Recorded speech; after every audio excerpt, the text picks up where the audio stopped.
Today we turn our attention to Bangladesh, where the situation has escalated dramatically. Over the past month, student-led protests against civil service quotas have transformed into a full-blown anti-government movement. On Sunday, the situation reached a new level of intensity, with deadly clashes leaving at least 90 people dead. The police and anti-government protesters have been in violent confrontations, with reports of live ammunition, tear gas, and rubber bullets being used. Since the protests began in July, the death toll has now surpassed 280. The capital city of Dhaka has effectively become a battleground.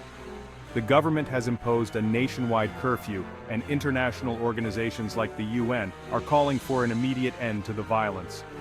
Volker Turk, the UN's human rights chief, has urged both sides to exercise restraint. He's also expressed serious concerns over a planned mass march in Dhaka, fearing it could lead to even more bloodshed. Student groups are now calling for a complete shutdown of transportation, factories, and even tax and utility payments. Reports indicate that around 10,000 people, including students and opposition supporters, have been detained in recent weeks. Prime Minister Sheikh Hasina, who is currently serving her fourth term, has labeled the protesters as terrorists. She has offered to engage in dialogue with student leaders, but her government remains defiant. The use of internet shutdowns and the deployment of the military have drawn heavy criticism.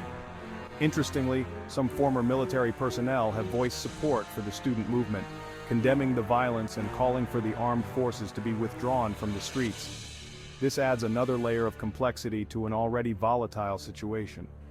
Though the government claims to have scaled back the civil service quota that initially sparked the protests, the student movement now demands broader changes and greater accountability.